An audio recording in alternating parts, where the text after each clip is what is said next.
It's been a little bit since I've reviewed a movie. Let's review something with a little bit of star power. Starring Clint Eastwood, Jeff Bridges, George Kennedy, and Jeffrey Lewis. This is Thunderbolt and Lightfoot from 1974. Review after the jump cut. Right away, in exciting fashion, we meet our two main characters, Lightfoot, played by Jeff Bridges, who's a thief, and Clint Eastwood, Thunderbolt, who's a preacher. But not really. And they literally run into each other after Clint Eastwood is shot at during a sermon. Hey, come back here in my car! You hippie son of a bitch! Come here! When you get my car! Glory to God in the highest, and on earth, peace and goodwill towards men. Amen.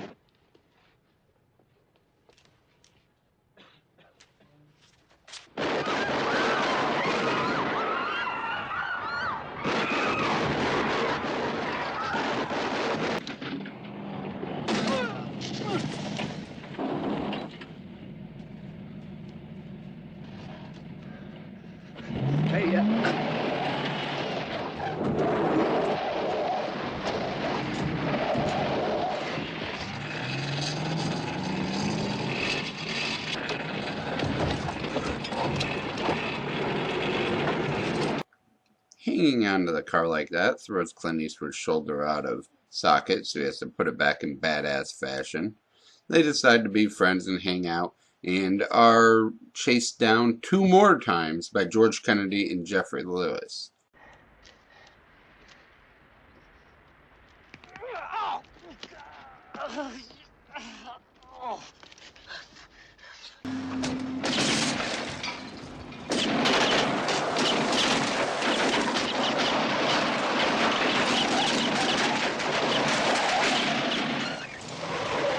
What do you want me to do now, Red?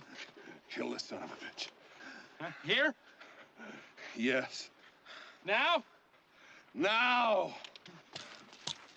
Don't ever point a gun at me, understand? Not even a twig. Okay, so everyone gets together and talks, and it turns out that Eastwood, Kennedy, and Lewis were all in a gang together and robbed a bank. Clint Eastwood was supposed to hide the money, and he claims he hid it in a schoolhouse, but when everyone went to the schoolhouse to collect the money, it was gone. And police say, yeah, we recovered it. So Lewis and Kennedy believe Clint Eastwood screwed him over and have been hunting him down for years. After assuring them that, nope, police were lying, I did hide the money, I don't know what happened, I don't know where the money is, maybe the cops took it, I don't know what happened. They decide to rob the same bank again. Years later now, technology's changed a lot, but they come up with a plan. Still kinda like the old plan of just shooting the vault with a 20mm cannon.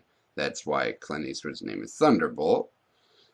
But there's a weird little part in here. You know, in modern heist movies, they just have all these insane gadgets, or they go steal them.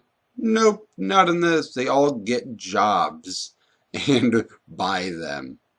Yeah, there's a long portion of this movie is just them working.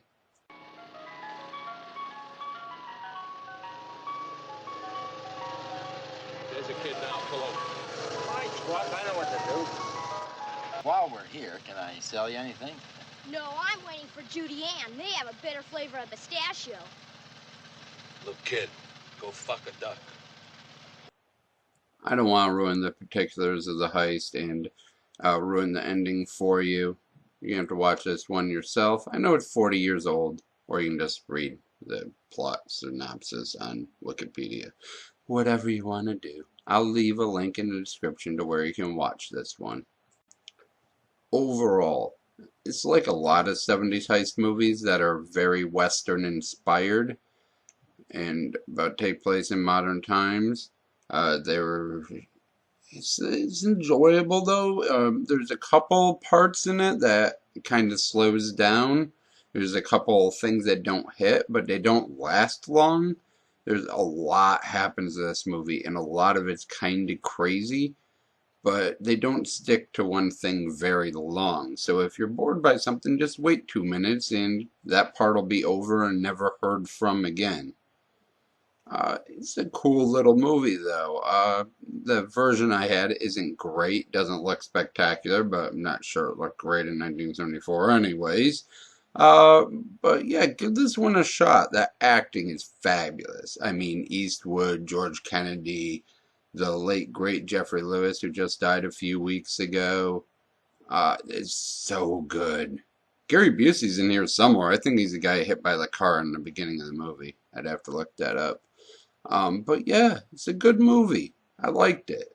Like I said, there's some slow parts, but they don't last long, and they're easily ignorable.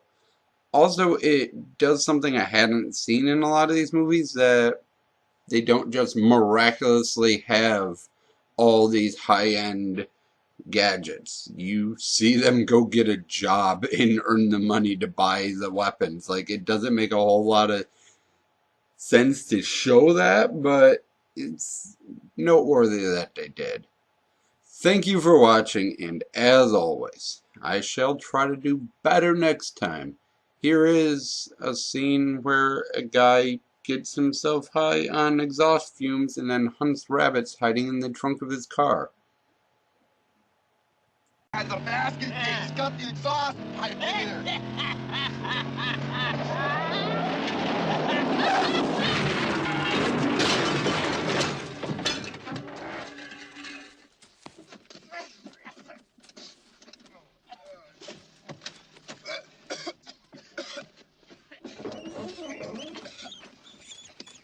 Not your run-of-the-mill basket case, is the... This guy was definitely out to lunch.